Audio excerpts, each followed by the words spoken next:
No, you're good. You guys ready? Please hold. We don't have them on yet, so just go ahead with the consent agenda first and then we'll figure out. No, I'll wait a second. Okay. They haven't joined.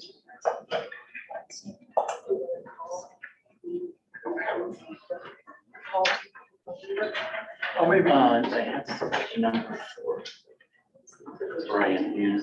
I would say, I guess, Paul, I think we will go ahead with the consent agenda and everything else. And as soon as they're ready, we'll just switch to them. So, Okay, yes, Okay. just let us know when they. Oh, he's there. Oh, you just. Yeah, there he is. There we go. He's on.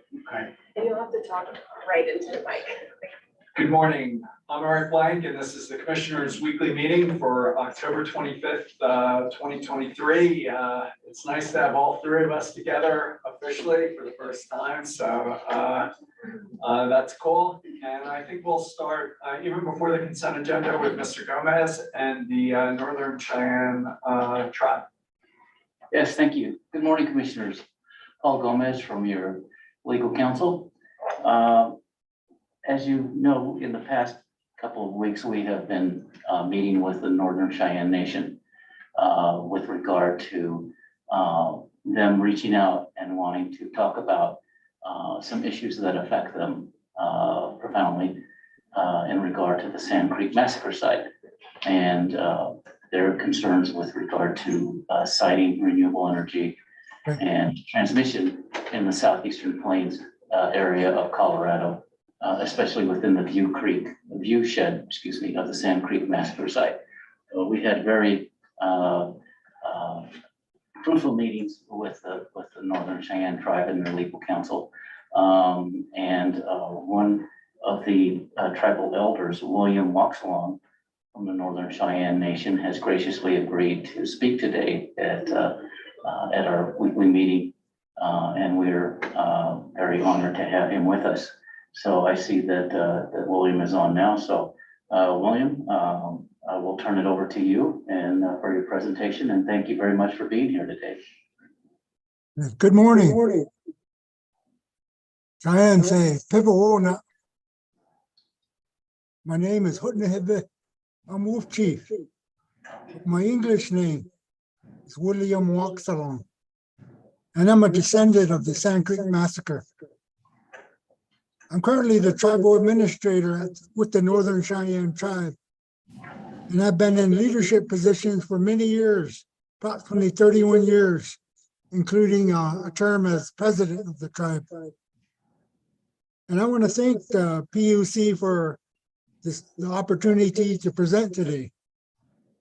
The Northern Cheyenne tribe is a federally recognized Indian tribe located in southeastern Montana, with well-established ties to Colorado, including the tragic events referred to as the Sand Creek Massacre that occurred near Eads, Colorado in 1864. I've been designated by the Northern Cheyenne tribe to make this presentation today on behalf of the tribe.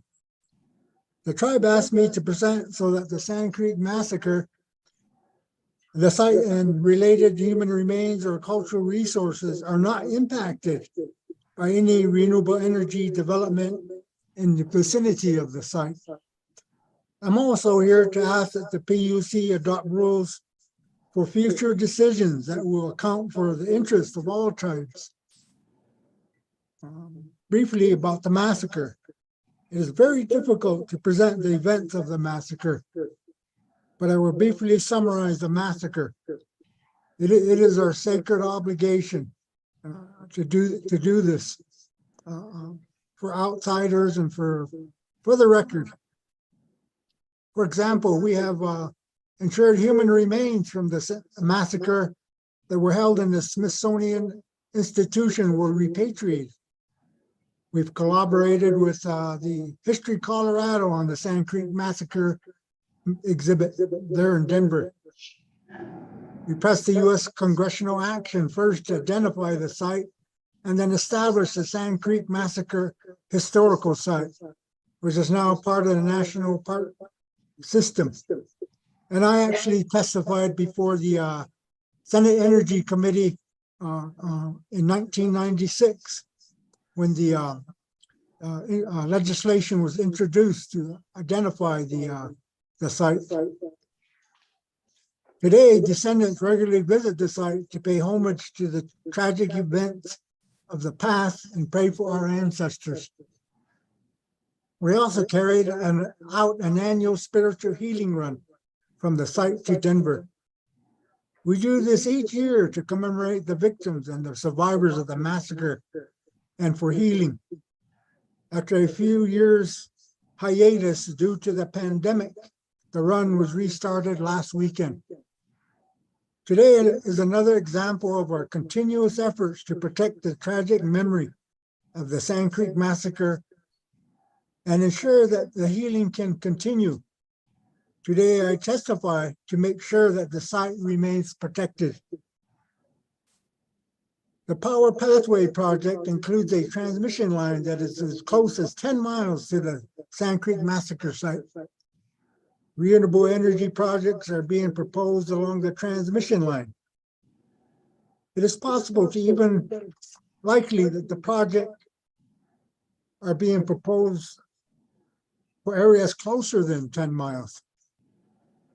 And on that day, November 29, 1864, at that site, approximately 675 Colorado U.S. volunteer cavalry under the command of John Shivington killed more than 230 Cheyenne and Arapaho villagers, mostly elderly men, women, and children, including a significant number of tribal leaders, approximately 180 miles southeast of Denver.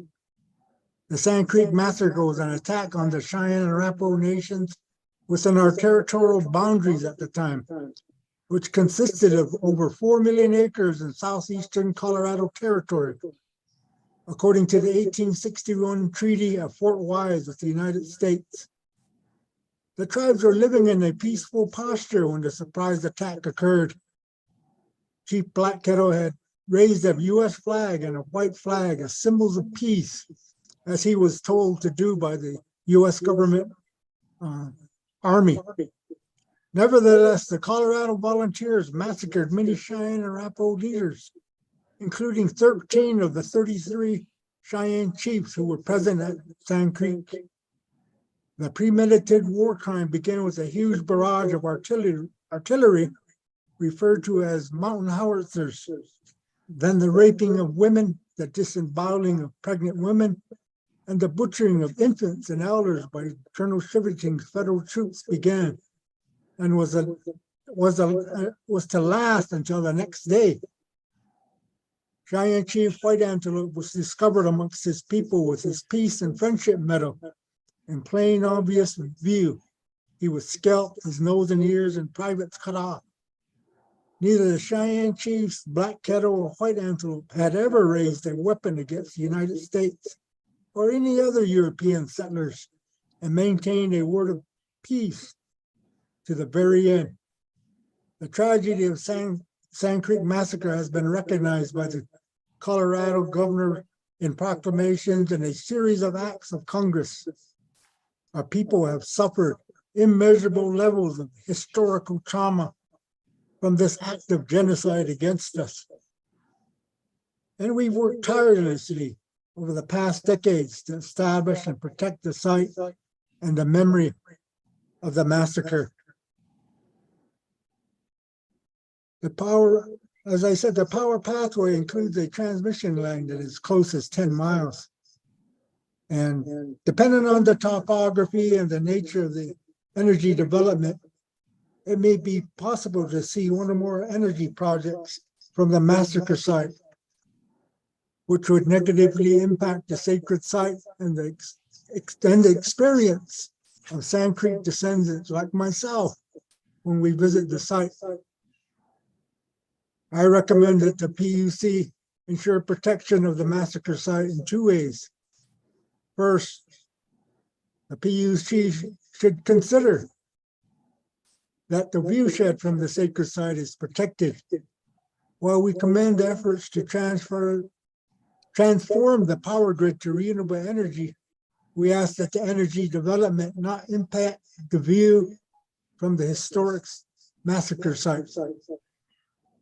Second, the PUC should consider ensuring that the energy development not disturb any human remains or cultural resources from the site.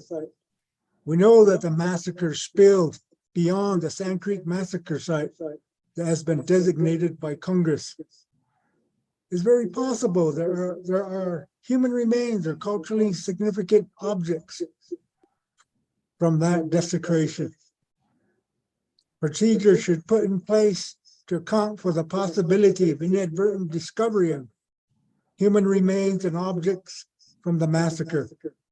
If they are discovered, construction should cease so that the tribe can ensure they are protected in a proper manner. This starts with a requirement that there be an ethnographic study and cultural research surveys of any development near the massacre site.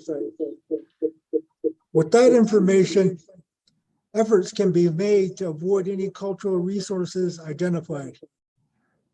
And finally, the tribe also requests that the PUC engage in rulemaking to address our concerns and protect the site and other tribal interests. Currently, I understand there are no safeguards in the PUC rules to adequately consider and protect adverse impacts to tribes. This is a gap in PUC rules that should be fulfilled. The PUC Commission should create and implement standards that apply to its decision-making and to utilities so that our concerns are considered and the massacre site and other tribal issues can be fully addressed. This should include early notice to tribes by the PUC and utilities of any proposal that may affect them. The sharing information and other forms of collaboration, including meaningful consultation and remedies that protect tribal interests. In conclusion, I again want to thank the PUC commissioners and staff for this opportunity. The tribe looks forward to working with the PUC to address these concerns that I've expressed in this brief testimony. And I've been involved for since 1992 and have worked with Senator Nighthorse Campbell, History Colorado, and we sent people down there to assist in identifying the sites. And it was passed through oral tradition where the site was. But they required scientific methodology to identify the site. And I'm glad they found the site and have made moves to protect the site and to honor and respect that tragic event that still affects us today as Cheyenne and Arapaho people. And I bid you good morning. Oh, thank you. Thank you for your powerful and moving testimony and for the way you've chosen to orient to us and the productive nature of the conversation. Mr. Gomez, what's the best way to proceed? I would like us to at least consider looking at issuing rules, or would you like a further conversation with Mr. Walksalong? What's the best way of proceeding? Yes, I think that it would be appropriate for the commission on its own volition to open a rulemaking in this matter and issue a notice of proposed rules with regard to the concerns raised by Mr. Walksalong. We can develop the rules in consultation with the Northern Cheyenne Nation and develop those and issue them as part of the NOPR and move it along. I would recommend that we move the rules at a brisk pace, given the fact that the next ERP will be filed in the very near future. But this is certainly something the commission could take up on its own and issue a notice of proposed rulemaking. And I guess I'd add a couple of things. I think I would maybe suggest doing it more broadly to include all tribal interests in Colorado. And perhaps we can model it after what we've done on the 272 approaches and maybe the best value employment metrics, and see if we can address the concerns raised by Mr. Walks Along and, create a structured process so it's fully incorporated into the resource planning and acquisition. Commissioner Plant, comments, thoughts? Thank you. No, I appreciate that motion and to Mr. Waxalong, thank you so much for your testimony.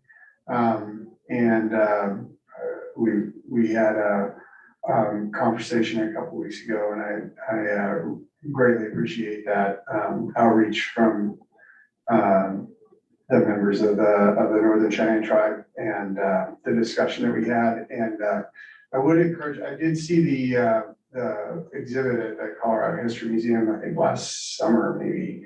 And it's an excellent exhibit. And I learned a great deal from both that and from our conversation together. So I appreciate your testimony today and for the opening up the rulemaking, and we'll move forward with this and try to address these concerns as best we can. Commissioner Goodwin. Yeah, I would echo many of Commissioner Plant's remarks. First of all, thank you, Mr. Waxlong, for being with us today and taking the time, not just today, but I know in preparation and in prior meetings to bring this perspective to the commission, as well as to lay out some potential next steps for us, which is incredibly helpful to focus our attention as we move forward. And just again, so I would support us moving forward as you suggested, Chair. And once again, thank you, Mr. Waxlong, as well as I know many of your colleagues also working to protect the tribal interests there. And a lot of respect for you coming forward today and the work you're doing, as well as for your ancestors, and really very appreciative of you engaging in this process. Mr. Waxlong, any final comments, questions, thoughts? Well, I appreciate the opportunity to provide testimony. I'm getting older now, and I was involved since I was about 32 years old. And in my lifetime, I went to see regulations or policies that ensure that the site is protected. And it's one of my life missions to help this occur and to provide input and to let people from the outside of our tribe know that this is really deep down in our soul. When we talk about Sand Creek, my family never went back south after the massacre. They stayed up in the North Country because they were afraid of getting attacked again. And my family joined with the northern bands of Cheyenne and our Sioux allies. And I never knew that history for a long time. And I kind of understand some of the issues of historical trauma. I heard a medical doctor from Columbia University medical student talk about how that trauma is passed to the next generation. And it kind of affected my mind on how I see what they call epigenetics and why our people are the way they are today. We have a high incidence of social problems that I believe are rooted in events like Sand Creek Massacre. So, thank you for allowing me to express myself. You have a good day. Thank you, sir. Greatly appreciate your participation and testimony. And we look forward to continuing the conversation as the rulemaking progresses. So thank you, sir. Mr. Gomez, anything else on this? I think that can be an ABC decision. Yeah, we can do a decision from that if you'd like. And Do we need a decision? don't really need a decision, but what prefer is that we can come back at a later date with a notice of proposed rulemaking and open that proceeding and move the matter forward. Okay, thank you. With that, Commissioner Flynn, are you ready to approve the consent agenda as presented? I am indeed.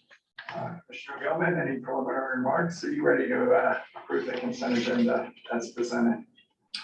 Nothing besides nice to see everyone. And I would vote to approve the consent agenda.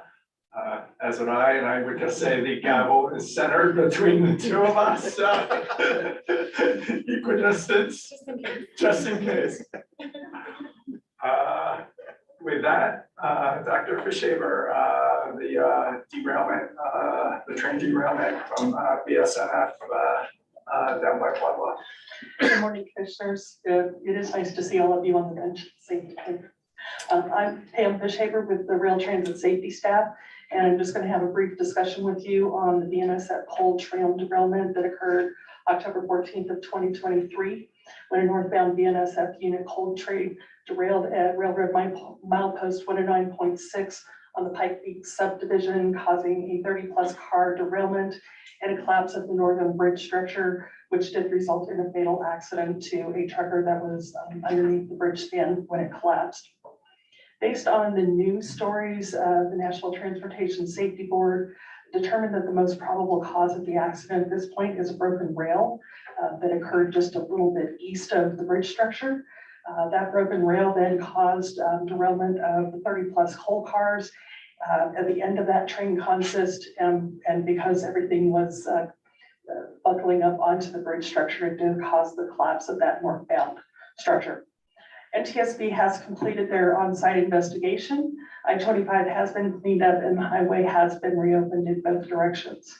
Now that the highway is open again, the next repair that needs to be made is going to be to that bridge structure.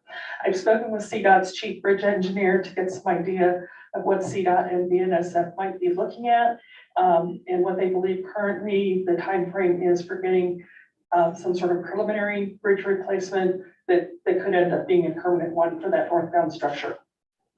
Currently, BNSF is working to move a prefabricated structure that is similar to what the bridge structure that collapsed was. They will have to perform some work and adjustments to that. At this point, CDOT is unsure if the bridge abutment for the northbound structure will be able to be used. And hopefully they'll have some more information available soon. Things are kind of changing on a multiple times daily basis. CDOT is currently not sure if it will be a temporary fix for the structure or permanent, that they may have to do at a later date. So the details are somewhat up in the air right now. As CDOT and BNSF are determining the safest way to temporarily or permanently repair that bridge structure.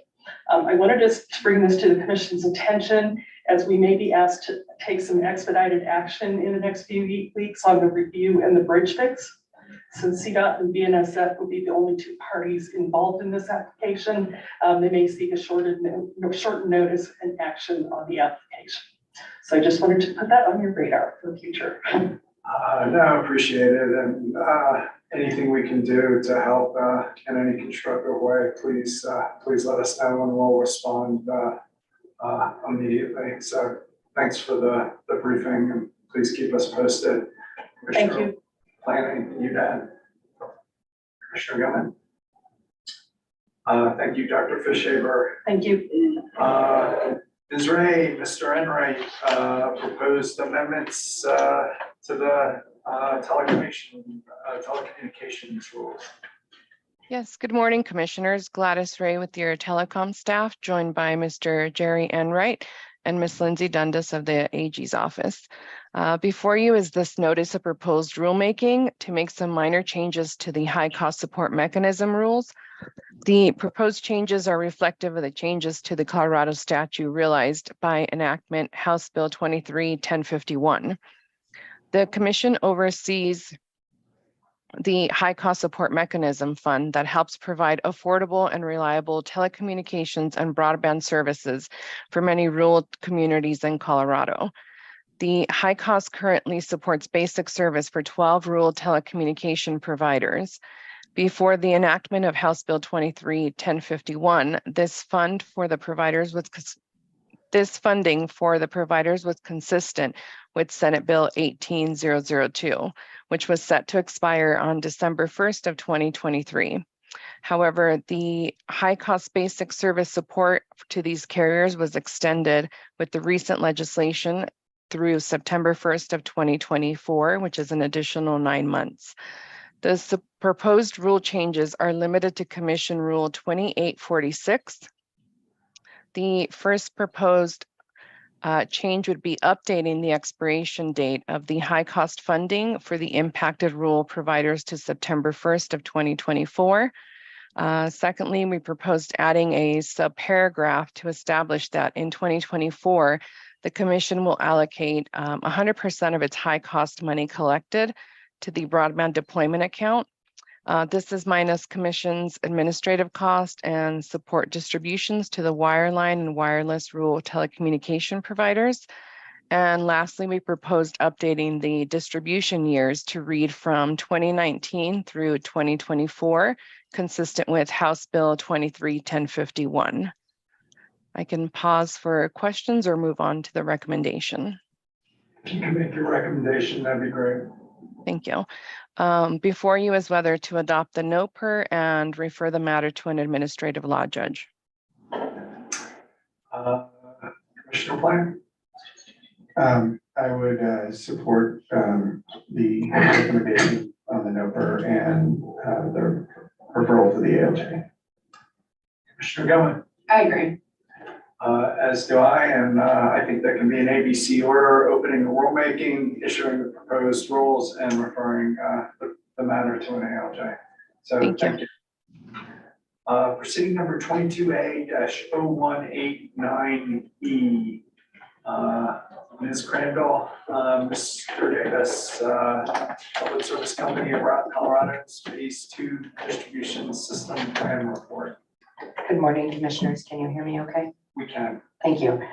Good morning. I'm Kelly Crandall with your advisory team, and this morning we're here to discuss Phase 2 of the Public Service Company of Colorado Distribution System Plan, or DSP. As a reminder, the DSP process was created through rules that became effective in 2021 and creates a two-phase process drawing from experience with electric resource planning. In Phase 1, an electric utility files an application addressing information including distribution system forecasts, an assessment of grid needs, screening for non-wires alternative suitability, model contracts, and a distribution of proposed pilots and programs and their relationship to the DSP, among other information. Subject to approval of the application in Phase 1, the electric utility next conducts a competitive solicitation for non-wires alternatives focused on major grid distribution needs, and that's where we are today. Public Service conducted a solicitation for non-wires alternatives for two major grid distribution projects beginning on May 19th and concluding on June 28th. They filed a Phase 2 report on August 25th, and in that report stated no bids were received.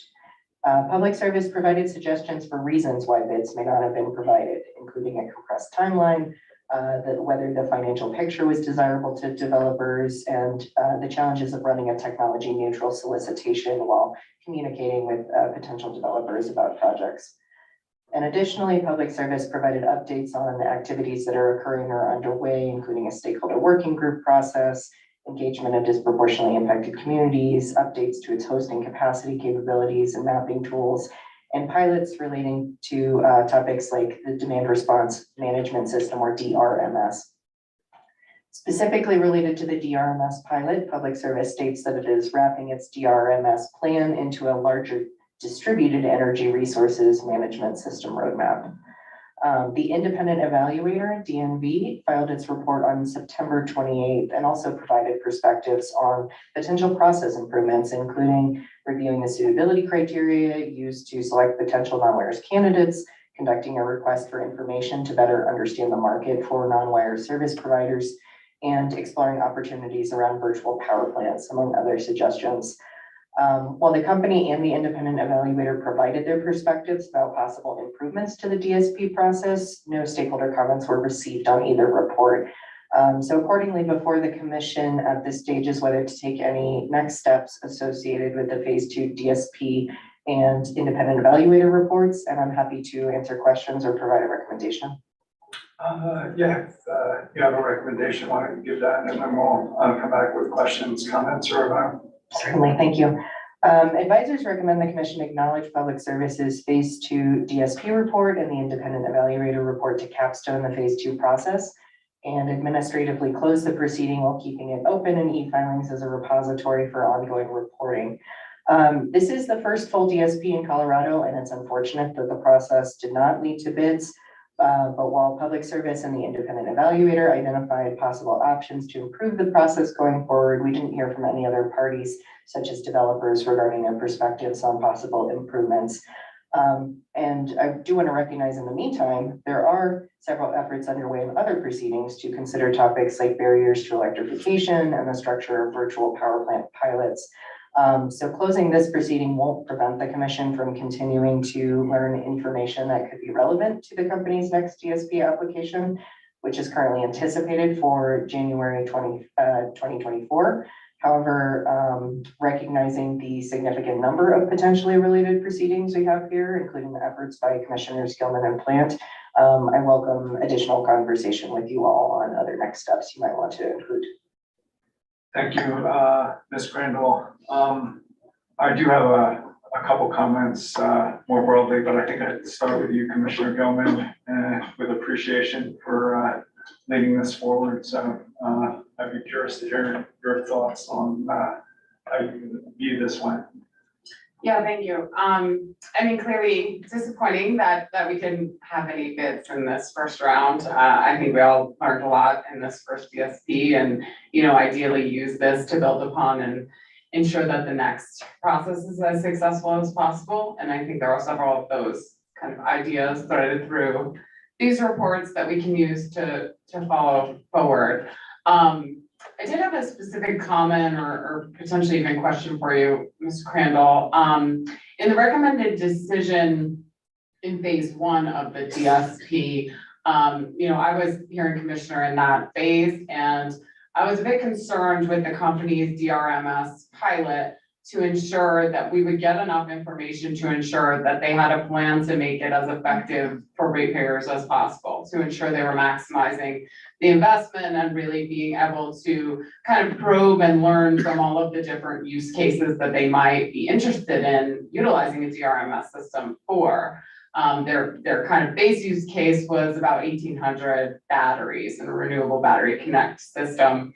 But we expressed them, I expressed some interest, asked some questions at hearing around what the other potential use cases were here in terms of other DERs and making sure at a minimum that they were getting the capabilities necessary to be able to probe these different DERs and kind of full deployment and use of those.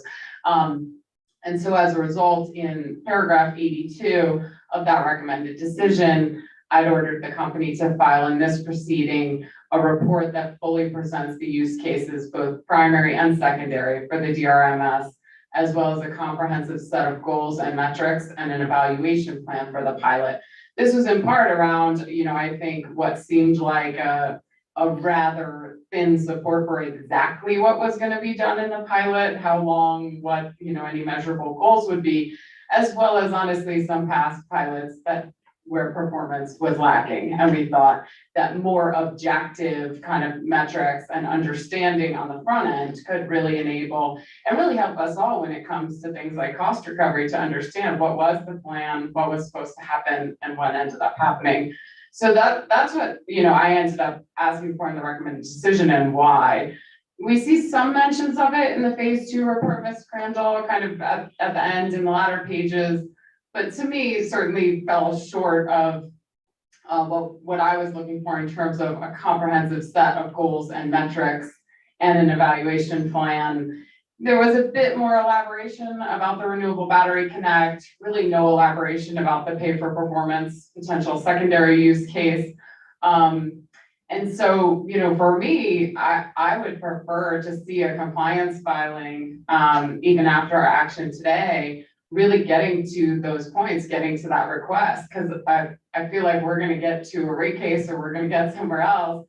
and there's gonna be a discussion on rate recovery for this program. And it's just difficult to understand exactly what the objectives are and what, I think we all understand broadly, right? And I don't want this to come off as a lack of support. I think moving forward with the DRMS program and pilot could be hugely impactful and we could learn a lot. My interest is ensuring we have a plan to learn the most possible, that we will make the best of this ratepayer investment. And that I think could benefit from more specific metrics, implementation plan and objectives to understand where the pilot's going, especially around, you know, the secondary use case, which we've seen very little elaboration on.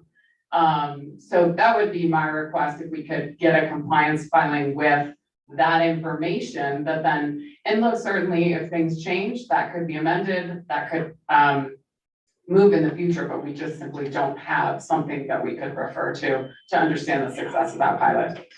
So just let me ask a couple clarifying things. So it sounds like would like to have some findings in this closing, or maybe not closing order, along the shortcomings with the DRMS work done by the company, and then a request in this order for a further filing. And it sounds like you're suggesting that we do not close this docket now, and that the new filing would come in this docket.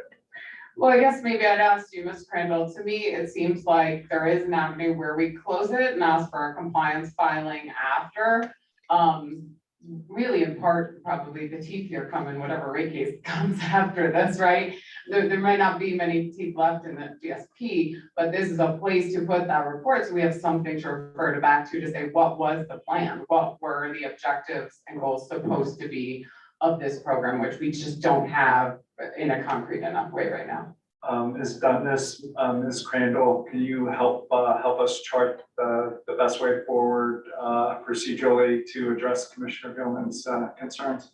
I believe this is consistent with my recommendation, and this is a little bit of hopefully I'm speaking correctly, but this is a little bit of an e-filings related designation. You know, we are closing this step of the process, but the case remains open for purposes of being a repository for reporting. So if the commission wished to direct a follow-up report, that would certainly be in line with what we're talking about. And I may have some clarifying questions for Commissioner Gilman, but please. No, I think that would be an appropriate time for that. Thank you, commissioners. And Commissioner Gilman, just to make sure that I'm getting right what you're looking for, it would be kind of clarifying that regardless of the discussion about moving the DRMS onto a DERMS track, you were still looking for the fundamental use cases associated with the DRMS, which were not provided in much detail in this decision. And are you looking for the functional requirements as discussed? You know, I mean, they outlined in the report that there are something like 68 functional requirements, but don't provide any of those. You know, I think my main concern was ensuring that we're really building in the capabilities, shopping for the capabilities that we should have based on what objectives the company hopes to achieve. And especially around a secondary use case, those are just missing. They're not clear. So I worry we'll get to cost recovery and look back and have nothing to refer to about what was supposed to be achieved here and when. So I think, you know, I mean, largely paragraph 82, I think still stands in terms of a full presentation of both the primary and secondary use cases and a comprehensive set of goals and metrics and an evaluation plan for the pilot, which I'm just not seeing, especially around the secondary use case, so that we would have any way to go back and measure success in the future. Thank you. Commissioner Plant, any comments, thoughts? No, I really, I appreciate hearing that from Commissioner Gilman, since you were so involved and, you know, really drove this process a few years ago. And as you mentioned, Ms. Crandall, the VPP docket is ongoing, but we're learning a lot from the participants, and we're going to have another workshop where we'll get even more participation. And I think that really a lot of what we learned from that and the RFP that or the provisions of the RFP that come out of that and will come to the commission hopefully in December. That'll really, I think, help to inform the next iteration of this. Because, I mean, a lot of what we're doing is related to technologies that are changing pretty rapidly, and the ability to engage third parties and aggregators in an open marketplace seems to be more and more critical as we're trying to, you know, have efficient management of a distribution system and really make use of all of the resources that are spread out throughout the distribution system to address these questions and to you know, maximize the opportunities. And I think one of the things that we're learning, I mean, we have heard from multiple participants in the docket that the technology neutral way of approaching you know, BPP objectives is critical. That having an open marketplace for BPP aggregators to participate in a market is really important. And I think it can also help us to keep up with technological advances as they come online. I mean, I'm sure, you know, in the beneficial electrification discussions, I mean, you're hearing about all the various different technological advances and communications protocols, and I'm certainly hearing about that in the M docket on BPPs. And, you know, we have, you know, sort of smart panels on the horizon that would be able to communicate with aggregators. We have all these technologies of charging, you know, capabilities are changing. And so it's a very dynamic environment. And I think our ability to really engage the marketplace is going to be critical in meeting these objectives. And I think it ties in really well with the DSP. How it ties in from a timing perspective as it relates to all the various different proceedings or reports, I'm not so sure about, but I'm seeing a really good alignment of objectives in all these proceedings. I just want to thank you both for leading this forward. You know, when you talk to the co-ops, they talk about distribution system operator business models, where in the same way we have a regional transmission operator, we're going to have like a distribution system operator to coordinate how all these pieces come together. So thanks to you both. And you know, again, I just want to say, acknowledge the efforts of the company, the parties, and Commissioner Gilman for leading this forward. And it's a new process. I understand there's growing pains, and I don't have much to add about the details, but I do have one request maybe for the order going forward. And that's I'm hoping to see more vision and maybe a bigger picture or perspective. And just building on what Commissioner Plant said, the goal in Colorado is to have almost 1 million EVs on the road by 2030 out of you know, maybe 5.2 million vehicles total on the road now. And if you assume an average battery size of 60 kilowatt hours, the combined battery capacity is something like 14,000 megawatts of 4-hour duration storage. And to put this in perspective, the coincident peak demand in Colorado is maybe around 10,000 megawatts. So in the extreme, the EVs represent something like an increase of 40% potentially if they all charged at once over 4 hours. In addition, we're going to see hundreds, thousands of megawatts of behind the meter solar, community solar gardens, storage, demand response, DSM, and virtual power plants that are going to seek to interconnect to the distribution grid. So I guess my request is in the next filing, I'm hoping we can talk more about what a vision of the distribution system looks like in 2030 with all this investment. And I'm told there was some language in the phase 1 DSP settlement agreement that required the company to present its vision of the distribution system in the next 10 years. So I'm just, you know, maybe in this order we can echo that settlement provision, have all three of us join it. Because I just think trying to figure out where we're headed in 10 years, given the size of the investment, the type of change we're gonna see, the quicker we can get out in front of it, the better. And we're already spending something like $500 million a year on new distribution, so. So I'll stop there. Commissioner Gilman, thoughts, comments on either anything Commissioner Plan or I say? Yes. Yeah. Hey, we didn't know what you were gonna say. I mean, of course, I'm totally on board. The further we can plan into the future, the better this is all gonna turn out, you know, and I think Commissioner Plant and I both have different proceedings kind of looking at DERs and to some extent how that interacts with the DSP process.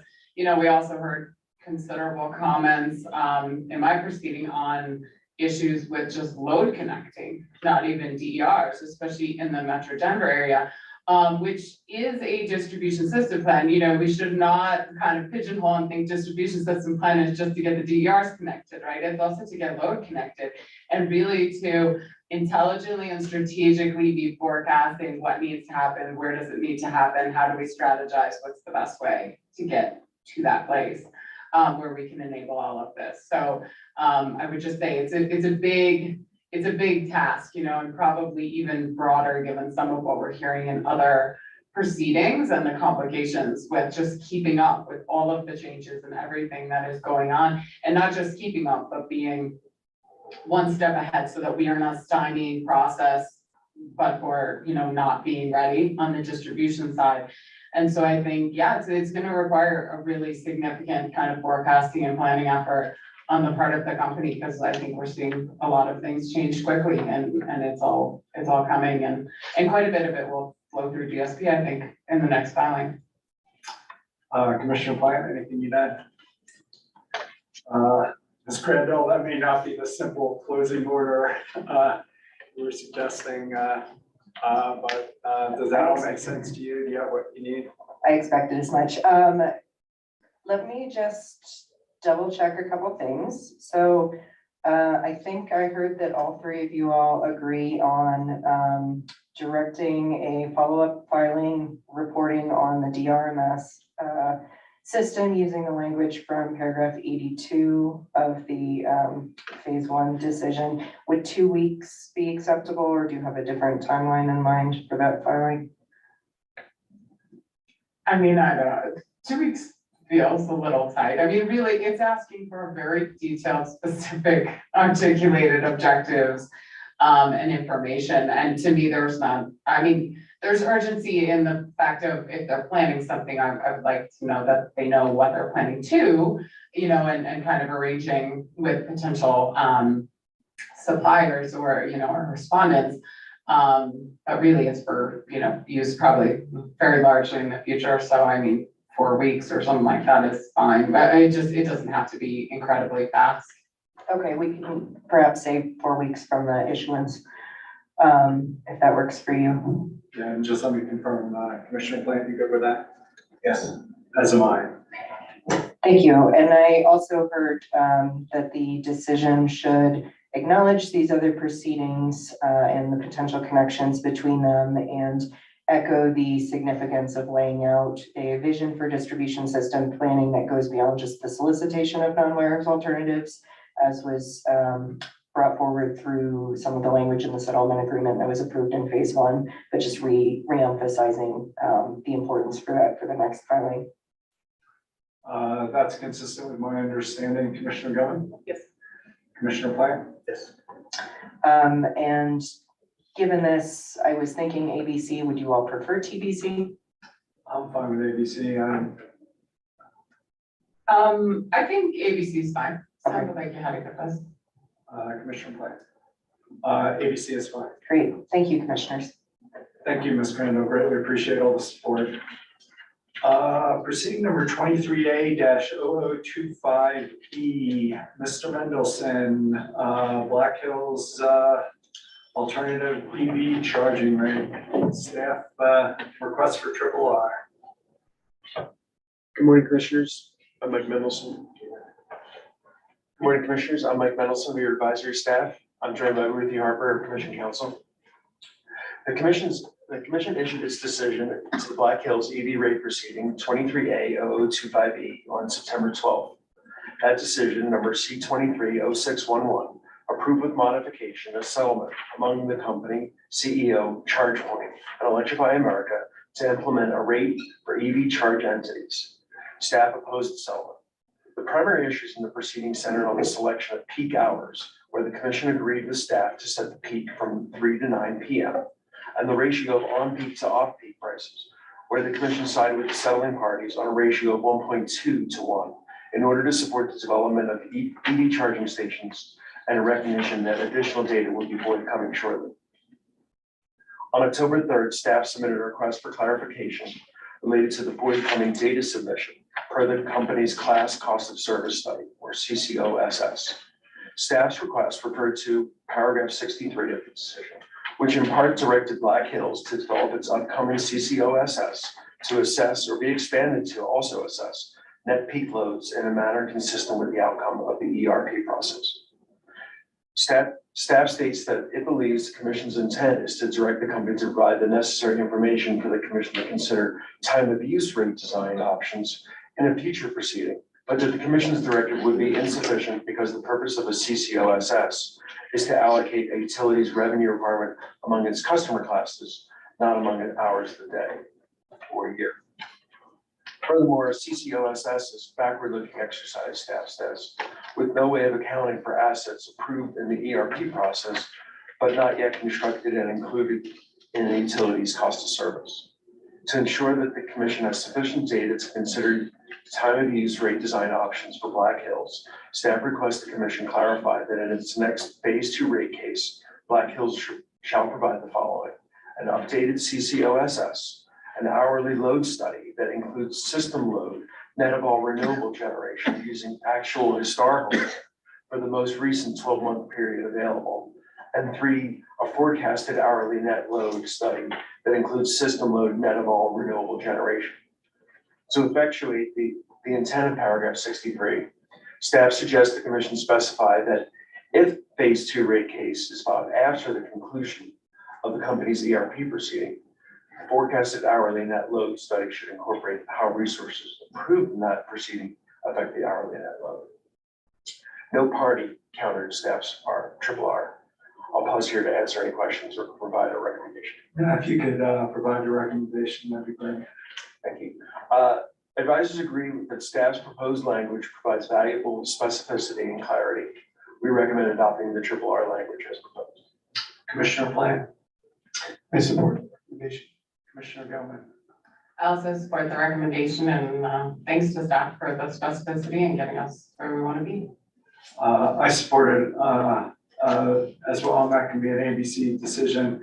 But more broadly, I just really want to express my appreciation to staff for linking the rate setting process to what's going on in the resource acquisition process. I just think as we go through this clean energy transition, you know, the rates and the least cost path forward increasingly need to come together. So just want to express appreciation for helping driving that linkage forward.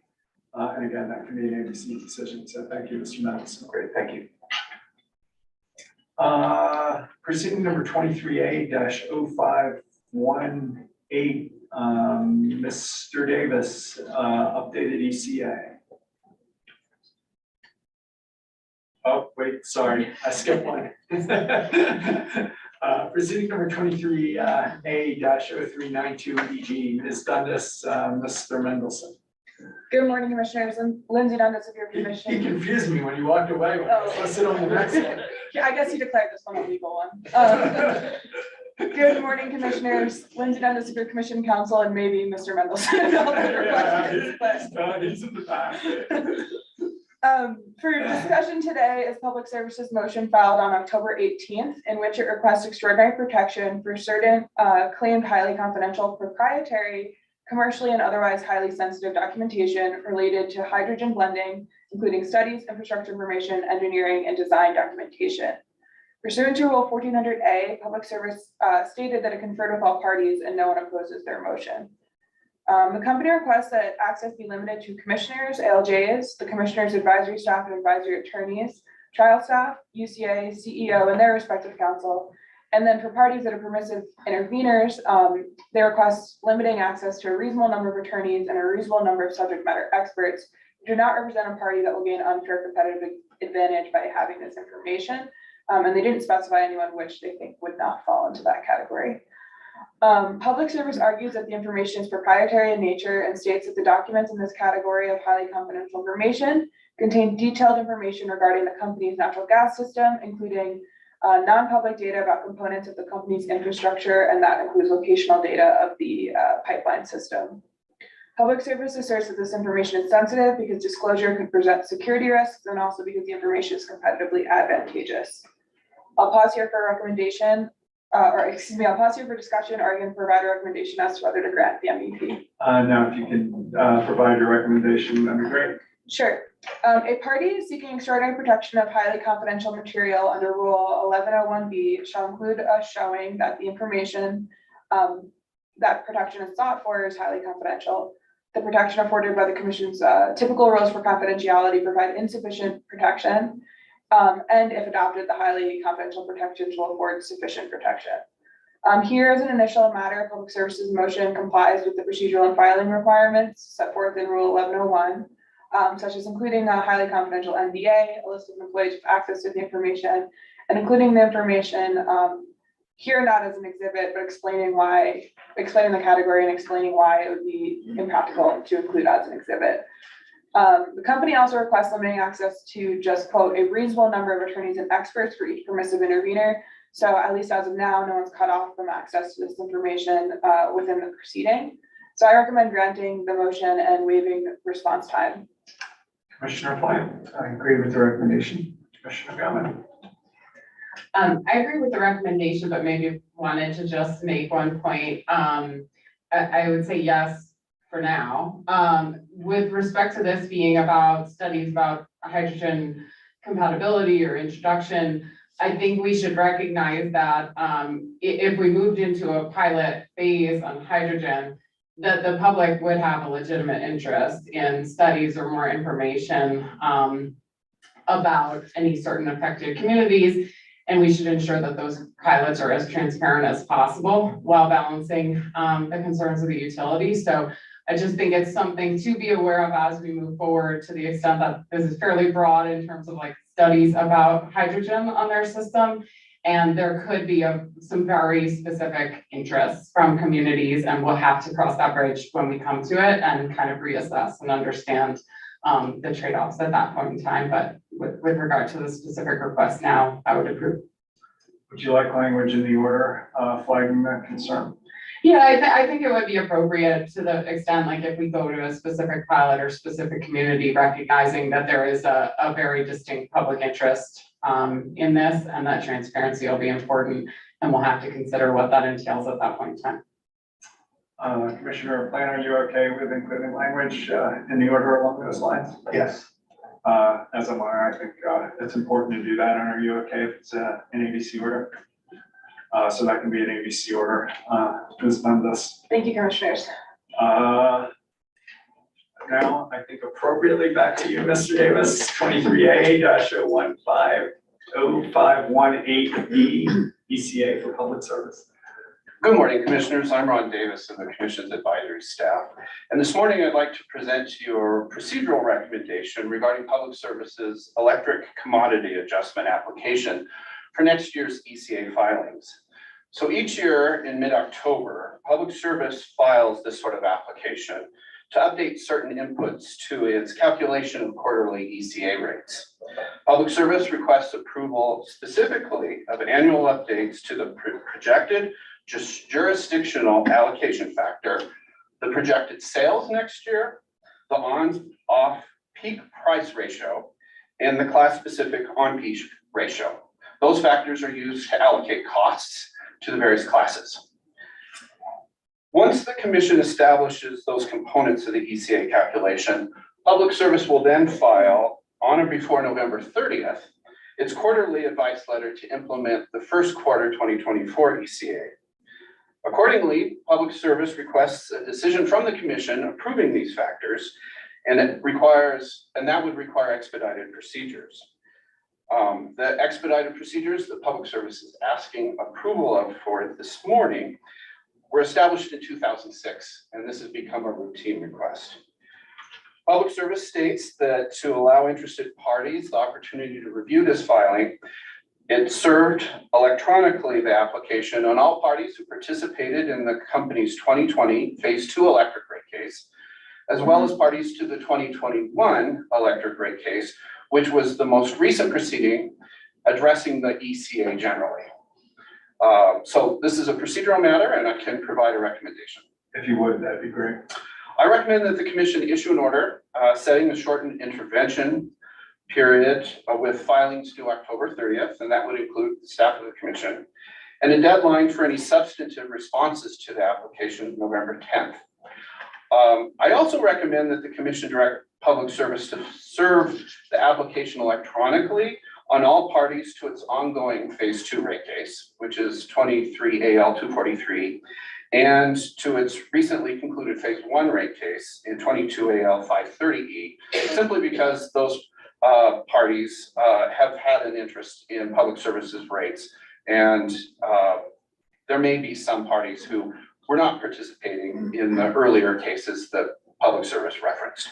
But that would be an electronic service of the application and should not be burdensome on the company. So adopt the expedited procedures and require the additional electronic service of the application. Commissioner Plant, I agree with the recommendation. Commissioner Goodwin, I agree. and I think that can be an ABC decision for shortened, is there more on this? No, that's fine. Thank you. Thank you. Proceeding number 23L-0508G, Mr. Duncan, CNG, gas cost recovery. We can't hear you, you're on mute. Is this working? That works, we can hear you. All righty. Good morning, commissioners. Apologies for the little technical error earlier. I'm here today to present the CNG GCA. On October 13th, Colorado Natural Gas, or CNG, filed an application for a gas cost adjustment on adjusting commodity costs and adjusting the GCA, the deferred counted balances. There's a few items on this agenda. The reason for that being the first application, staff looked into it, saw some, we had some questions about their Eastern Colorado rates. They seem to be somewhat out of alignment with the rates in the other division. And we reached out to CNG, asked a few questions. They noticed an error on their end and adjusted it. The original filing was about a 30% increase. Now it's about a 10% increase. CNG filed an amended application on October 20th. In the application, there were a couple of what appeared to be clerical errors. A few of the calculations from the new application didn't quite make it over. So they filed an additional amended application October 23rd. Both staff and UCC met with CNG to discuss this, and we are pretty confident that the current application as of the 23rd is accurate and reflects what the rates are. The rates and price per therm requested in the Bailey area are about 68 cents per therm. In the Pueblo West area, it's about 63 cents per therm. In the Cripple Creek area, it's about 70 cents per therm. And in Eastern Colorado, it's about 51 cents per therm.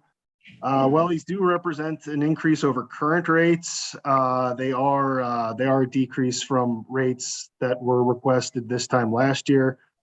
If you would like, I could go over what they requested last year and what they're requesting this year, division by division. Are there any questions or would you like me to get to my recommendation? Now, if you could get to your recommendation, that'd be great. Staff recommends that the application be deemed complete and that the application be granted on less than statutory notice. Thanks for getting this right, Mr. Duncan. Commissioner Plant? Yes, I support the recommendation and also want to thank staff for their diligence on this. Commissioner Gilman? Yes, I'd echo that. Appreciate your early efforts here, and I agree with your recommendation. As do I, and that can be an ABC decision deeming the application complete and granting it on less than statutory notice. So thank you, Mr. Duncan. But you're not gone. Proceeding number 23L-0510G, Durango Mountain Utilities. DMU, or Durango Mountain Utilities, is a small propane gas distribution company located near the Purgatory Mountain community. They filed this application on October 16th, requesting a cost adjustment to their propane commodity costs. And they also requested the waiver of several rules. I could go over individually what the rules that they're requesting to be waived, as well as the existing waivers that they have, and explain what they are. The first rules that they're requesting to be waived are 4604 F and G. These rules require the forecasted gas transportation demand and gas cost allocations be filed within GCA Exhibits 5 and 6. These are not applicable to DMU's business practices. They essentially work with two propane suppliers, AmeriGas and Feral Gas, and they usually just transport via bobtail truck over the road. So these really aren't applicable. They also request that Rule 4604H4 be waived. This rule requires a reference to a gas purchase plan. Again, given to the business practices mentioned earlier, this doesn't really apply. Neither Feral nor AmeriGas will give DMU an estimation on prices more than a year out. So that process is moot for the way that they do business.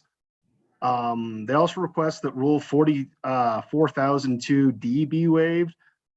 This rule requires notice to be circulated in local papers.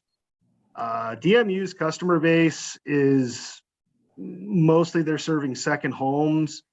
I believe they estimated that around 3% of their customers actually live in the homes that are being serviced. Instead, they have an alternative provider that sends the notice to each customer via certified mail. So staff feels that there is good cause to waive this. They also have waivers in place through December 31st, 2025 of rules 4605 through 4608.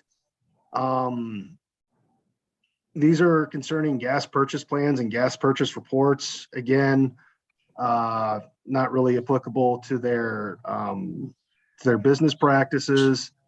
They also have a waiver in place for the low income assistance.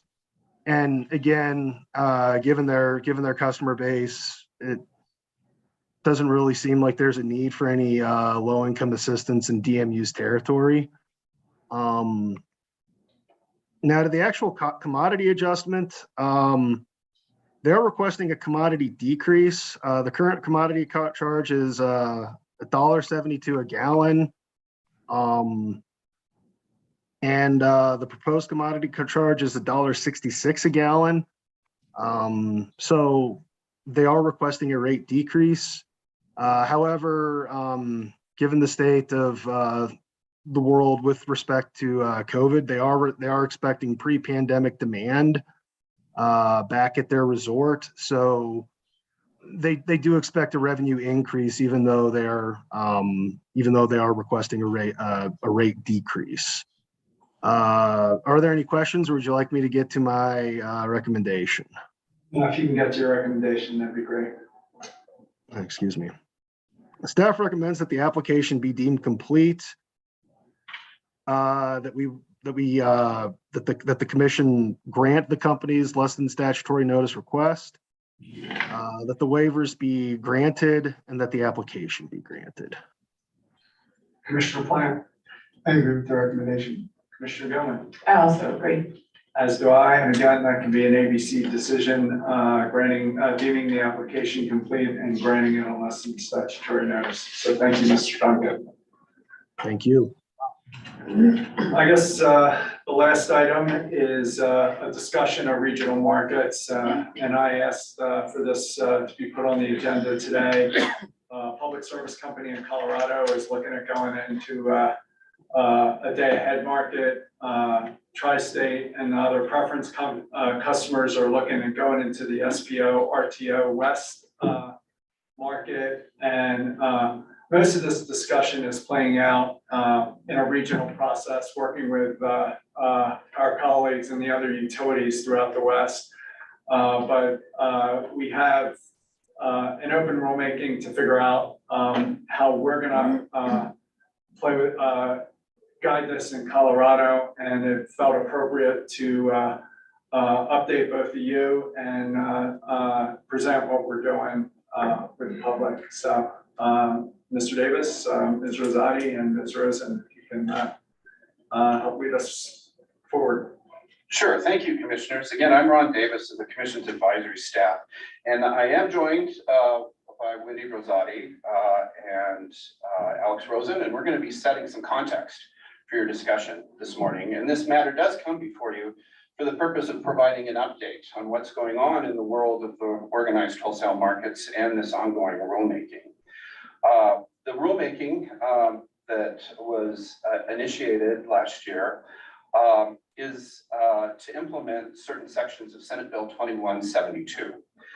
It was opened after the commission completed work in accordance with earlier legislation, the Colorado Transmission Coordination Act of 2019. And the CTCA directed the commission to investigate the costs and benefits resulting from electric utility participation in energy imbalance markets, or EIMs, and other forms of organized markets. And by decision C21755 in that 2019 proceeding, the commission determined that utility participation in an EIM or participation in a regional transmission organization, or RTO, or participation in a power pool or joint tariff is generally in the public interest. The commission clarified, however, that this general determination did not extend to participation by a utility in a specific market, and that any analysis of the cost, benefits, and public interests associated with participation in a specific market would come in a later proceeding. The commission based its general determination that participation in an organized wholesale market is in the public interest in part on the results of available studies, including the results of one study, a particular study that the commission itself organized to have completed to fulfill the statutory requirements of the CTCA. The results of that study demonstrated that markets can provide savings through operational and investment in efficiencies. And in particular, the results showed that savings from participating in an EIM represents about 1% of total revenue requirements for fuel, operational costs, and the return on capital. It also indicated that expected savings from participating in an RTO represented significantly more potential savings, about 4 to 5% of the total revenue requirements. The results showed that the footprint of the market had some impact on the amount of the benefits, but regardless of the footprint, the large percentage of benefits, perhaps as much as 80%, come from the optimization of day ahead unit commitment and reserve sharing. While the general benefits of participation in an organized wholesale market were recognized, the commission identified certain other issues that required further examination. The commission specifically listed the role of state commissions in resource planning and acquisition activities, appropriate methods to account for greenhouse gas emissions, the processes surrounding transmission expansion, and the management of generator interconnection queues, as well as general governance issues. Senate Bill 2172 was another catalyst for this rulemaking. It was signed into law on June 24th, 2021, while proceeding 19M 495 was still ongoing. And that bill mandates that Colorado transmission utilities join an organized wholesale market by January 1st of 2030. The bill lists 10 specific characteristics of an organized wholesale market that must be satisfied for statutory compliance. However, the commission is authorized to grant a delay or waiver of those requirements under certain conditions. During the course of this rulemaking, two groups have organized around competing approaches related to the implementation of Senate Bill 2172. One group consists of non-utility rulemaking participants called the joint commenters, and they've developed what is called a process framework, and that would guide the commission's rules for the investigation and analysis of organized market options to comply with the statute.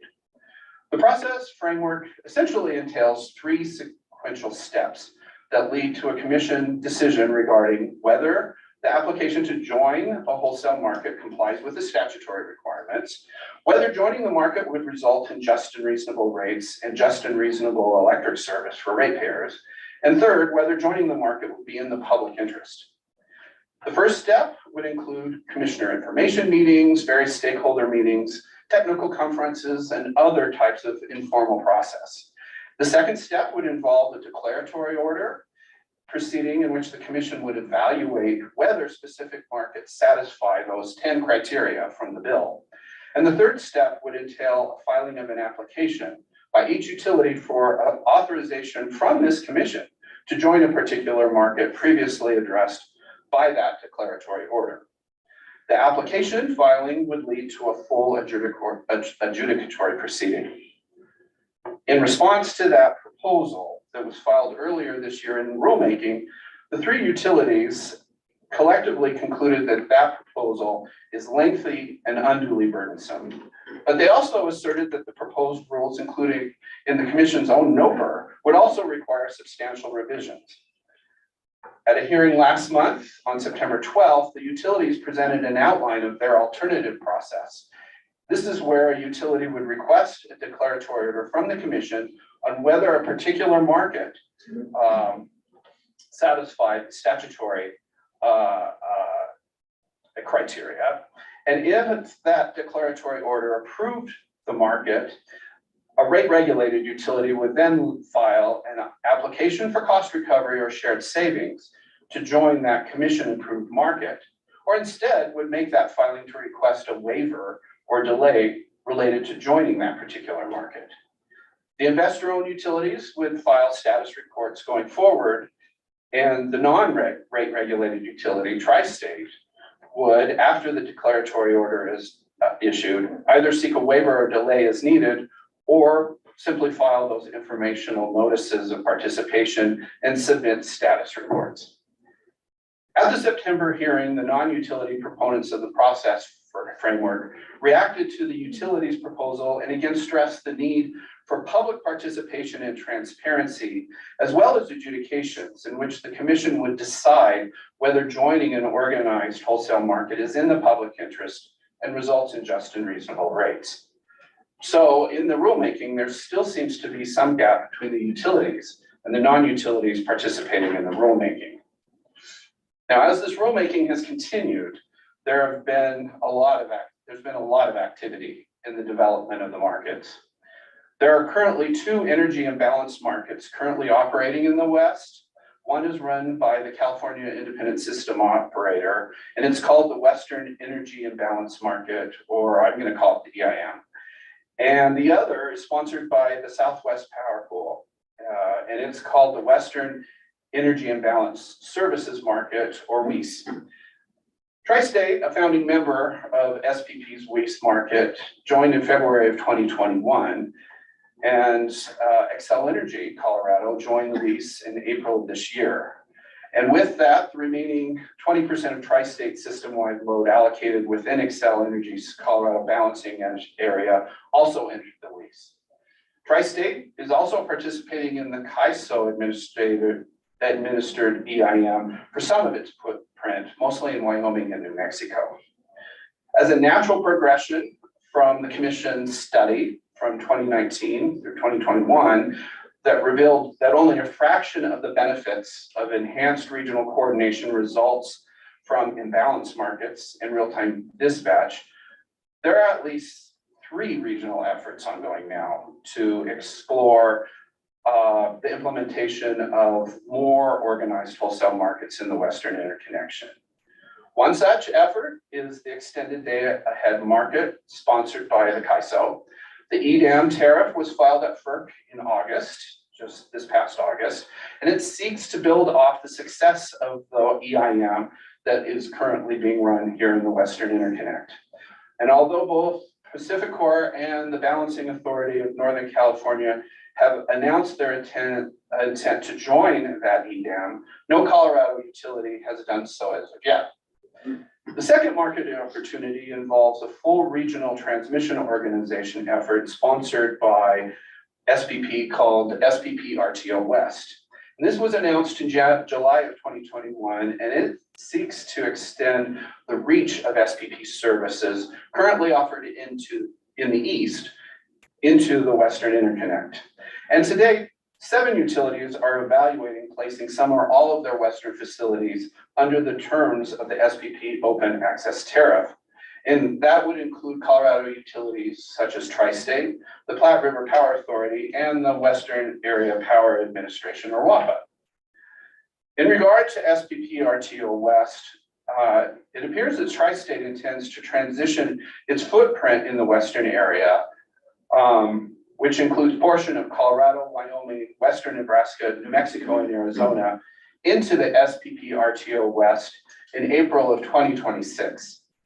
Its report filed in proceeding 23M 195E that was opened in the middle of this year.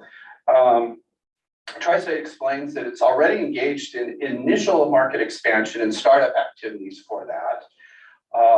Those activities include a detailed market design assessment, software design specifications, and requirements development. And this is all in preparation and is support of an SPP Open Access Transmission Tariff filing with the Federal Energy Regulatory Commission and necessary modifications to the SPP Integrated Marketplace protocols. Tri-State states that it estimates that SPP will file these tariff modifications with the FERC in the middle of next year, subsequent to the approval by SPP's Market and Operations Policy Committee in the spring of next year.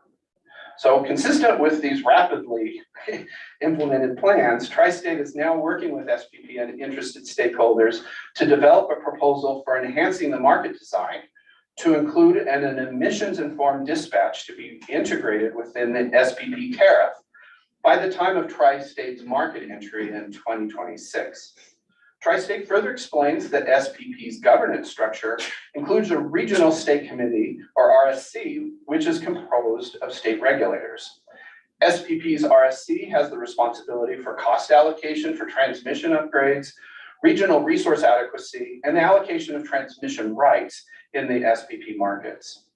RSC membership is open to representatives of state regulatory commissions such as ours, and all the other states where SPP provides services as an RTO. Now, those are the first 2. There's a third market option that's available to Colorado utilities, and this one's called Markets Plus, and it's also offered by SPP, and it's described as a bundle of proposed service that seeks to centralize day-ahead and real-time unit commitment and dispatch across a large Western footprint. So this isn't a full RTO. This is really a day-ahead and real-time unit commitment and dispatch market. Right now, the Markets Plus concept is what's called a phase 1 process, and that's to develop the day-ahead market tariff filing for subsequent submission with FERC. The phase 1 participants in Markets Plus involve over 24 entities, including Public Service Company of Colorado, Black Hills Colorado Electric, and also Tri-State. The Markets Plus development process currently consists of 4 working groups involving market design, seams issues, transmission and operations and reliability. There are also 4 task forces under each of the working groups focusing on greenhouse gas emissions, congestion, rent, resource adequacy, and rate issues. And the hope is that this complicated phase 1 process results in a tariff filing at FERC for the day-ahead market sometime in the first quarter of next year. The Markets Plus proposal currently in development also includes provisions for a Markets Plus State Committee, or MSC. And that's for state regulators and other state officials that have market participants with generation or load in the Markets Plus footprint. The MSC is modeled after similar committees in PJM, ISO, SPP East, and CAISO. It currently has 14 states that have been drafted and approved a governance charter. They've designated individual voting members, they've raised some funds, they've hired consultants, and are active participants in the entire Markets Plus process and dialogue. And our Chair Blank is the initial chair of the MSC, and Commissioner Tawney from the Oregon PUC is the vice chair.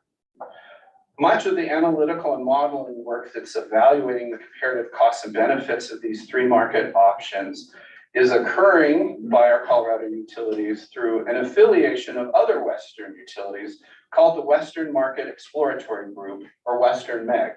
And these modeling results are not currently available to the Commission or the public. So the Commission may want to consider asking for access to these results at some point, particularly as it results to Colorado. But before we do that or do any further discussion, I'd like to turn the floor over to Ms. Rosati. We'll talk about the FERC process that I've alluded to and the filings that are coming as soon as the first quarter of next year, perhaps. Ms. Rosati. Thank you, Mr. Davis. Yes, I'll discuss the process that markets use to obtain FERC approval and touch on how existing markets obtain approval for changes to their market rules and tariffs.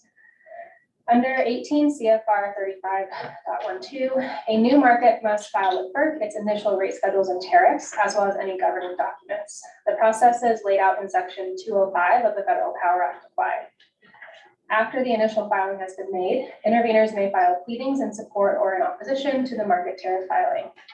FERC may accept or deny the tariff filing. It can request additional information through deficiency letters, or it may set the tariff filing for hearing. The timelines for all these processes vary.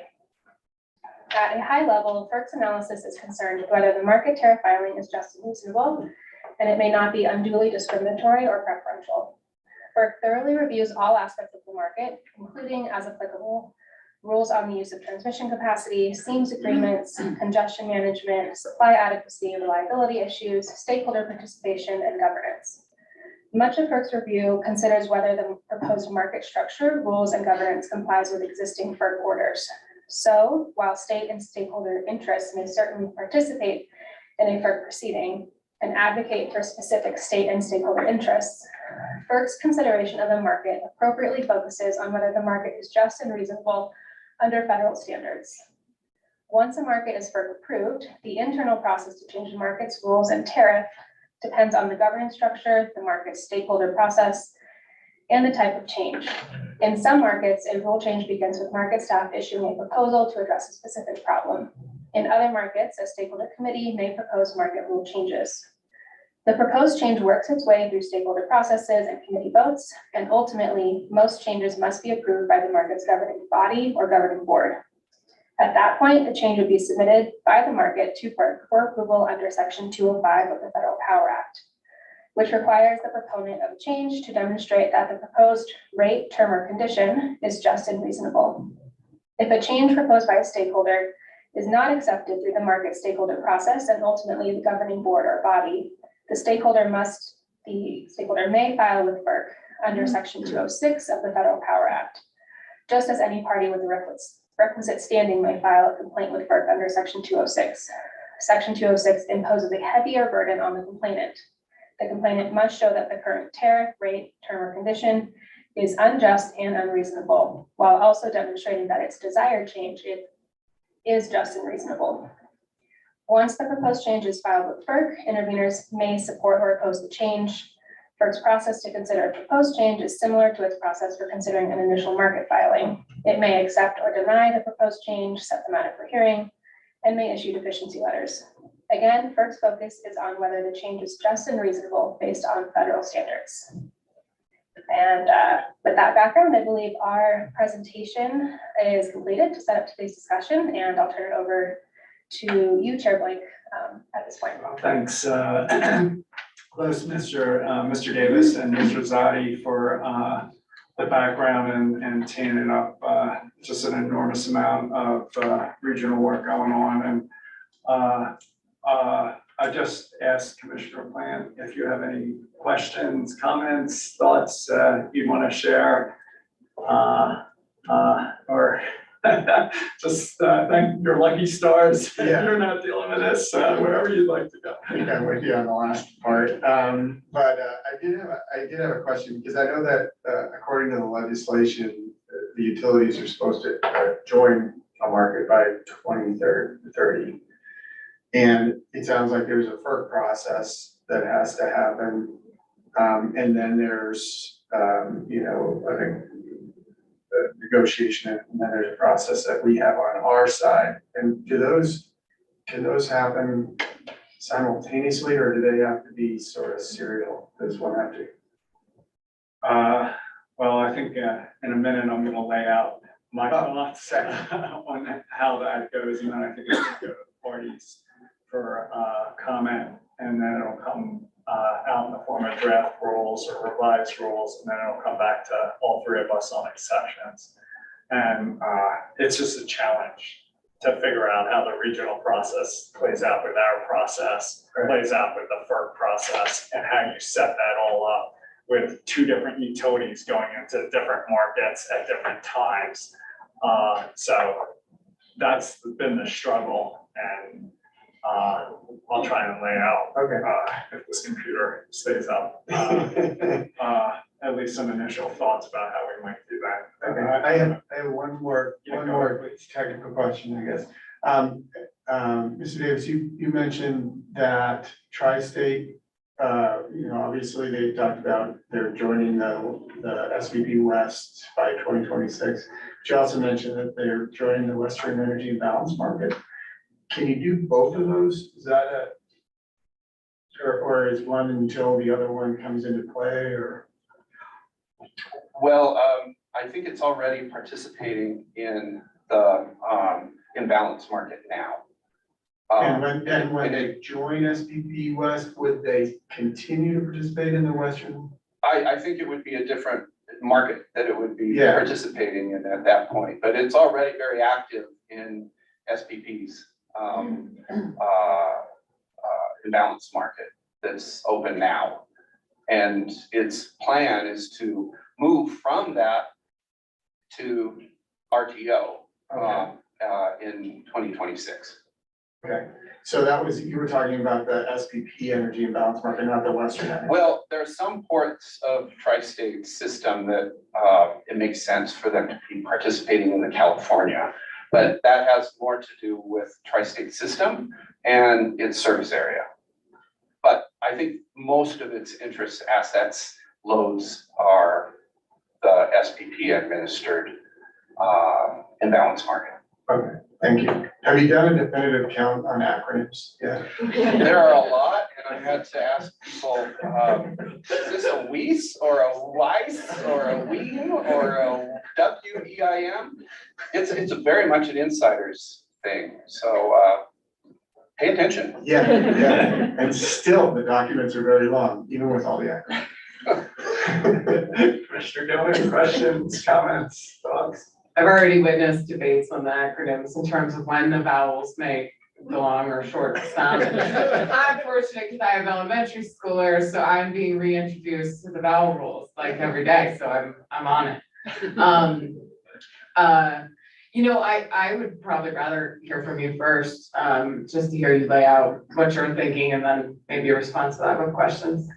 I appreciate it. And again, thanks, Mr. Davis, Ms. Rosati, Ms. O'Neill, and Ms. Rosen.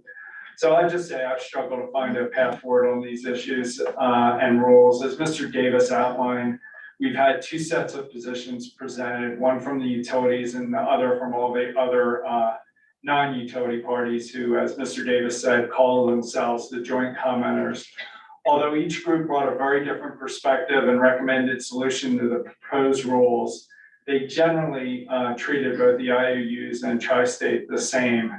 And for me, I'm not sure that makes sense. Unlike the IOUs, Tri-State is a cooperative entity with rates approved by its member board, not by us.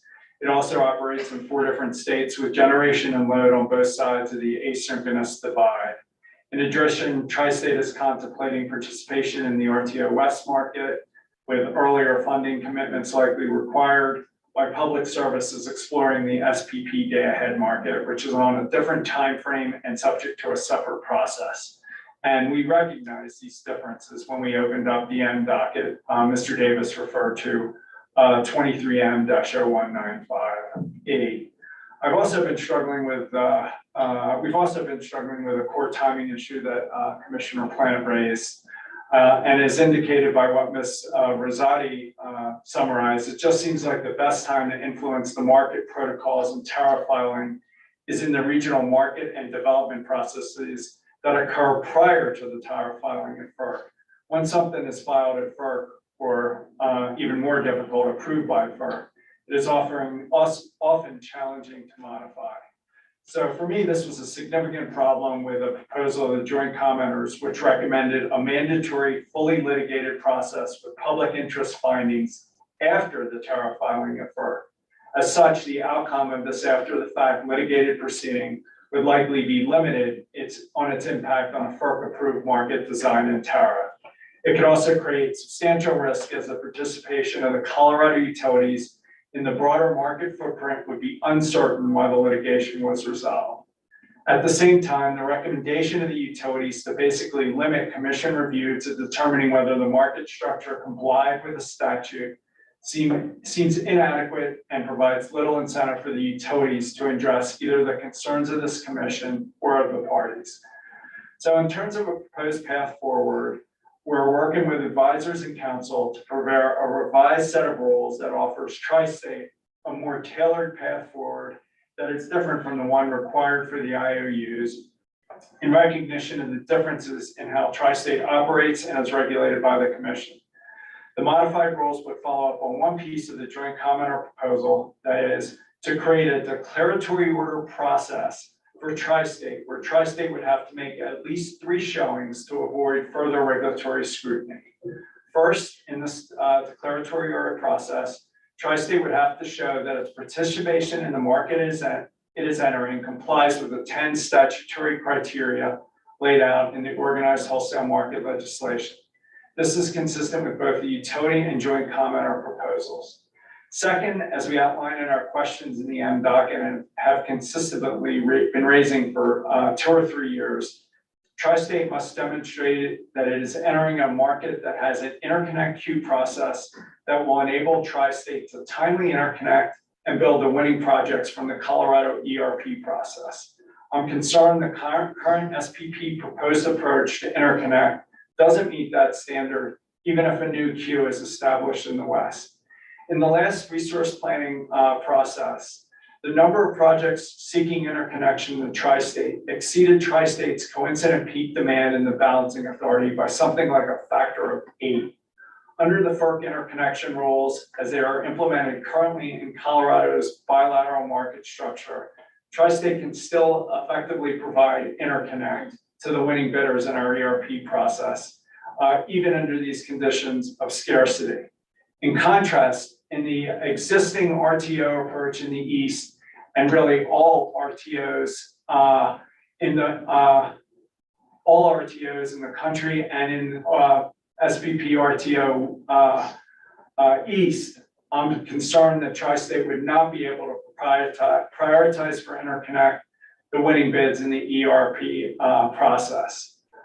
Third and finally, the modified proposed rules could exempt Tri-State from further regulatory requirements if Tri-State can show that there is a greenhouse gas emissions tracking, accounting, disclosure, and maybe dispatch mechanism that meets the needs of Colorado's GHG reduction requirements and is consistent with approaches of other markets in which the Colorados are participating, such as the day-ahead market Mr. Davis described. Ultimately, as a state, we'll need to harmonize the accounting practices across both markets, the one Tri-State may join and the separate day-ahead market that Xcel Energy Colorado might join, so that there's a transparent, consistent, and comprehensive approach. And we'll talk a little bit more about that with Ms. Rosen. So for Tri-State, the answer to your question is that the proposed rules, or the preliminary answer to your question, is to set forth a declaratory order process focusing on these three issues that would potentially avoid a fully litigated process if Tri-State can make those showings. For the IOUs, we're working on rule modifications that take a somewhat different direction and would emphasize an after-the-fact public interest finding through a full adjudication along the lines represented by the joint commenters. This seems appropriate as the IOUs are for-profit entities subject to our rate-making authority, operating solely within Colorado and only on the western side of the asynchronous divide. The IOUs are also currently focused on the day-ahead market, which may move forward on a different pace than RTO West. At the same time, the revised set of proposed rules would also offer a way for the IOUs to avoid the full after-the-fact public interest adjudication if they can show, again, through a declaratory order process aimed at assessing specific utility participation in a specific market, that they comprehensively address the public interest concerns of the parties in this commission and met the statutory criteria. Perhaps, as the joint commenter suggests, this request would be submitted before the FERC tariff filing. Unlike the rules sought by the joint commenters, however, the revised modified rules would create an option such that one outcome of the declaratory order process would be to potentially avoid the full adjudication at the commission's discretion and judgment exercised at that time through a finding that our public interest rate and other concerns and those of the parties have been fully addressed. If the IOUs can support that finding in a declaratory order process, then the utilities and other market participants will have greater certainty about the market footprint earlier in the process. The hope is that this approach and the optionality created by the declaratory order process in terms of moving forward or not with a full public interest adjudication gives the utility incentive to work with us and the parties early in the process to address concerns. The optionality in this declaratory order approach may also give the parties incentive to engage earlier in the process when they can meaningfully influence it and not just sit back and wait for an after the fact adjudication once the tariff has been filed at FERC. So finally, I just say both the joint commenters and the utilities presented a useful approach for having structured conversations during an interim period well before any FERC tariff filing or declaratory order filing is made through technical conferences, commissioner information meetings, and other informal discussions. I would suggest that we ask the parties, I would ask the parties to work together to propose rule language that puts some structure on these proposals for a dialogue. So in terms of next steps, we're planning to issue an order as hearing commissioner, laying all this out and get full input from the stakeholders and the public before moving forward with a recommended decision adopting revised rules. I've struggled with where to go in this process and can now see a way forward and would like to get full stakeholder and public input. So with that, I'll stop there, and there's no vote today. This is an update and a mechanism for informing the public and setting up a process to get public input and also to hear your thoughts, comments, questions. So, sorry. Yeah, I don't really have much. I want to thank you for your leadership on this. I know it's a lot of wrangling of various different moving parts and you know, we do have this sort of statutory timeframe that we need to make all those moving parts fit within when we don't really know which moving part is gonna be the final solution. So it becomes even more complicated. But I appreciate the update and the background that you're providing on this, so that we are prepared when it comes to us, or more prepared, maybe. Thanks for listening, and I appreciate your understanding of how complex and detailed it is, Commissioner Gilman. Yeah, I too appreciate the update, all of your work, Ms. Rose and Ms. O'Neill's, Ms. Rosati's work as we move forward in what is just a very complex, continually moving situation. But I feel even more confident in your ability to do it for us. So first of all, I really appreciate the update and the insights you provided just in terms of what's going on, especially as we, I think have moved more work streams to hearing commissioners as well, and kind of struggling to find that mechanism too, to update our colleagues, as Commissioner Plant pointed out, for this to go on for a year and a half, and just like kind of have an absence of information to the full commissioner to maybe in a public forum like this. I think we miss out on kind of staying more up to date, because eventually this all comes to the full commission, right? So this is a very helpful, I think, check-in just for us to understand where you're going. Clearly it's your proceeding, but incredibly helpful for us to hear the details, what you're thinking through, what you're hearing, and what you see as the next step. So really appreciate the update. And thank you, and maybe as we keep going forward with these hearing commissioner approaches, whoever the hearing commissioner's discretion, we can do at least these briefings or updates as appropriate. Yeah, I think we have a plan to bring some of the 272 equity work in a form similar to this. First of all, to inform the two of you, but also really as a mechanism to get information to the general public so they can hear it. So appreciate the leadership in this, and of course hearing more of the details about this particular proceeding. Thanks to both of you, Ms. Rosen. Just a quick update on the GHG issues, and then we can adjourn. Thanks, Alex Rosen from the PUC Research and Emerging Issues Group. So yeah, I just have an update on the Markets Plus GHG Task Force, which is working to develop a proposal on how to accommodate state greenhouse gas programs in the day-ahead market. And so to date, the task force has been devoted almost entirely to discussing the mechanics of incorporating Washington's Cap and Invest program, which puts a price on GHG, into the Markets Plus design. And the fundamental problem to be solved is how a resource outside of Washington can be dispatched into Markets Plus and include its GHG compliance costs in its bid if the resource is deemed to serve Washington load, but not include its GHG compliance costs in its bid if the resource is not deemed to serve Washington load. And a variety of complicated proposals have been put forward, and the task force has not yet been able to agree on a clear path forward. So while the issues surrounding the Washington program are being worked out, additional effort needs to occur to ensure that GHG reporting, tracking, accounting, and maybe dispatch approaches associated with Markets Plus also satisfy the needs of states like Colorado, Nevada, New Mexico, and Oregon that have programs that require GHG reduction but do not put a price on GHG. So overall, the goal of this task force is to have a viable approach with widespread participant support in place for the end of the year. Thank you. No, thank you. And I just say we have Xcel Energy in one market, Tri-State in another market.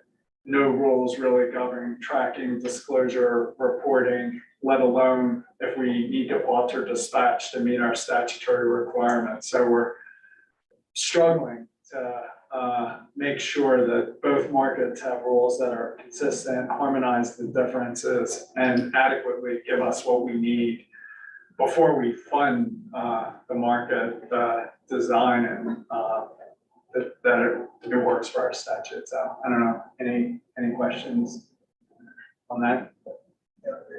Nothing specific. I'm curious, as we're seeing, broader, resources coming into the state for various other utilities that are sort of either leaving tri-state or partially leaving tri-state or leaving Excel. How does that all play in? I mean, that's the exact struggle, right? To figure out, as you enter a market where everything is getting dispatched to meet overall load, how do you allocate it back to the generator and attribute it to the load? And it's challenging. There's mechanisms in place, or proposed mechanisms in place, but it's not answered yet. And it's a regional negotiation among the utilities, generators, customers, and regulators in the West. And there's a lot of self-interest. The generators do better if they can raise wholesale prices, and customers do better if they don't. I mean, it's just a really complicated multi-party negotiation that we're trying to do the best we can. Commissioner Gilman, anything? Well, thank you to you, Ms. Rosen. Yeah, I just want to recognize, I mean, as you were pointing out, this entire thing is just the details down to every minor one are so important to ensure we have really an optimized solution, and just really appreciate that for you and Ms. Rosen. The others are putting in what I consider a very high effort approach to how do we optimize this for Colorado?